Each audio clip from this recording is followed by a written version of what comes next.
Bonjour et bienvenue à la capsule Devenir un parent, tout un chambardement. Nous aborderons au cours de cette capsule l'impact possible sur la vie de couple, l'importance de prendre soin de vous, l'adaptation à la parentalité, le retour à la maison et finalement le réseau de soutien. Avoir un enfant est pour bon nombre d'hommes et de femmes une des expériences les plus positives et enrichissantes de leur vie, mais elle entraîne aussi son lot d'adaptations et de défis. Après la naissance de votre bébé, c'est normal que vous vous sentiez dépassé, inquiet, épuisé et à la fois heureux. Le rôle de parent est exigeant. Il demande des connaissances nouvelles et des ajustements constants au fur et à mesure du développement et des besoins de l'enfant, tout en tenant compte de ses caractéristiques propres.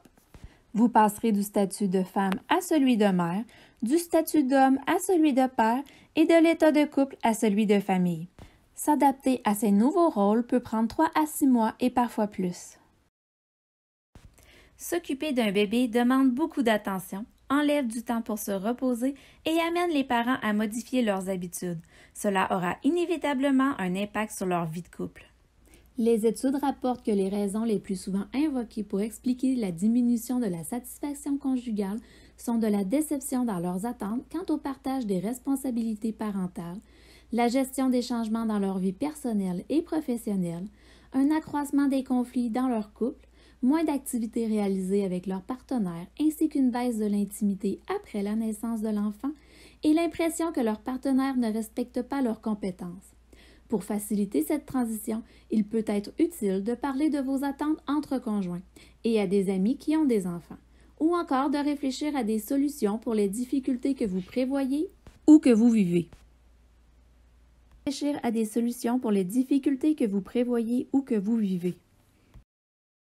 Beaucoup de nouvelles mamans se sentent tristes et pleurent facilement dans les premières semaines qui suivent la naissance de leur bébé. Ces sentiments sont normaux et se produisent pour différentes raisons.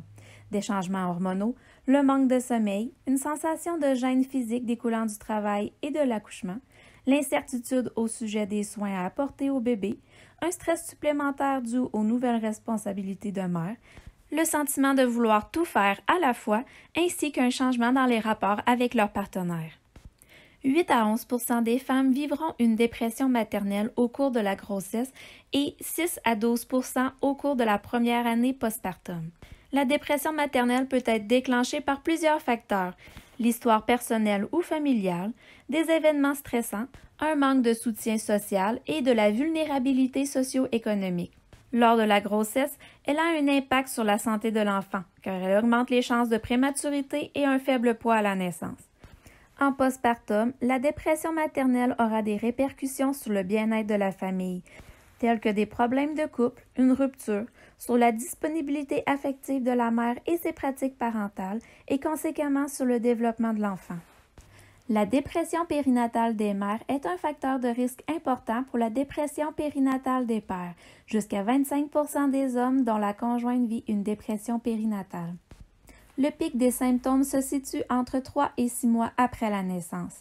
La dépression paternelle peut avoir tout autant de répercussions sur la vie familiale que la dépression maternelle. Il est très important d'en parler avec votre médecin si vous ressentez des symptômes de dépression.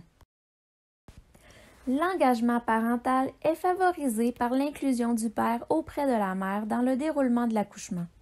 Inclure le père dans le déroulement de l'accouchement aide la mère à sentir qu'elle peut compter sur lui dans une perspective de coparentage. L'accessibilité des deux parents à son enfant. L'accessibilité du père à son enfant est un facteur important dans l'engagement paternel aux soins donnés à l'enfant. Le père doit pouvoir prendre son enfant et s'en occuper. La reconnaissance de l'importance du rôle des deux parents, une équipe soudée. Une femme soutenue par son conjoint ou son partenaire sera plus satisfaite dans son rôle de mère. La reconnaissance par la conjointe de l'importance du père dans la famille favorise son engagement auprès de l'enfant et sa participation au partage des tâches parentales. Les rôles maternels et paternels sont interchangeables. La façon de les accomplir peut être différente. Les pères interagissent davantage dans un contexte d'action et de jeu. Les enfants bénéficient de cette richesse d'interaction. Se créer des attentes réalistes par rapport aux défis de la parentalité pour se sentir plus en contrôle et s'adapter plus facilement. Le stress des parents a un impact sur l'enfant. Un stress chronique peut jouer sur le développement du cerveau de l'enfant. Certains atouts vous aideront dans cette transition. Quelques principes d'une bonne communication dans le souple sont prendre le temps, créer le contact positif, se préoccuper de l'autre, être à l'écoute, être ouvert, tenir compte des valeurs différentes, accepter le fait que l'accord est souhaitable sans toujours être nécessaire, respecter l'autre tout en se respectant soi-même et avoir confiance en l'autre. Savoir résoudre les conflits, par exemple choisir le bon moment, celui où les deux partenaires sont bien disposés, choisir le bon lieu, exposer la situation difficile, parler de soi et non de l'autre, reconnaître ses torts et s'excuser, proposer des solutions possibles, négocier un compromis. Investir et maintenir l'harmonie dans la relation conjugale. Entretenir une relation de couple basée sur des rapports égalitaires. La qualité de la relation entre les conjoints serait reliée à la satisfaction des parents en l'égard de leur rôle parental. Collaborer de manière optimale dans l'exercice du nouveau rôle de parent. Travailler avec les forces de chacun. Mentionner les bons coups de l'autre. Planifier des tâches dans le couple permet de réduire l'effet de l'arrivée de l'enfant sur la satisfaction conjugale, sur la coordination de coparentage et sur les conflits.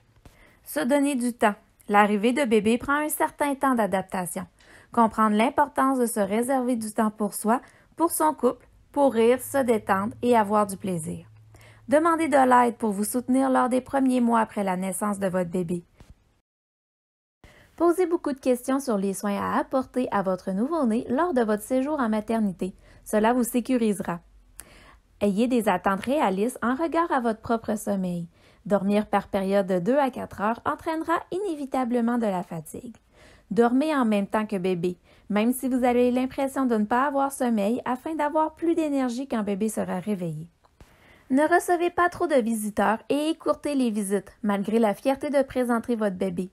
Le téléphone sonne beaucoup. Prévoir un répondeur avec un message signalant que maman, papa et bébé sont bien de retour à la maison, mais très occupés pour le moment. Travaillez en tandem ou en équipe avec votre famille et vos amis.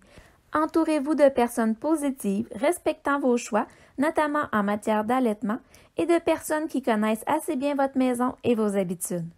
Ayez des bonnes habitudes de vie. Mangez des repas sains et faites de l'exercice.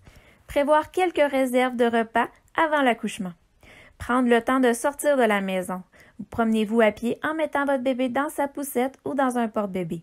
Il ne faut pas s'en vouloir si vous ne savez pas tout et si vous ne pouvez pas tout faire ce qu'il y a à faire dans la maison. Soyez patient, donnez-vous le temps de vous habituer à votre nouvelle vie et à votre nouveau bébé.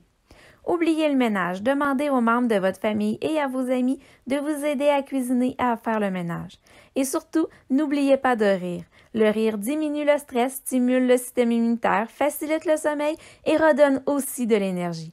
Le rire, c'est sérieux. Le fait de savoir que l'on peut compter sur un réseau de soutien facilite l'adaptation des nouveaux parents, est un des éléments protecteurs de la santé mentale de la femme et est lié à une plus faible détresse psychologique chez le couple 6 mois après la naissance de l'enfant.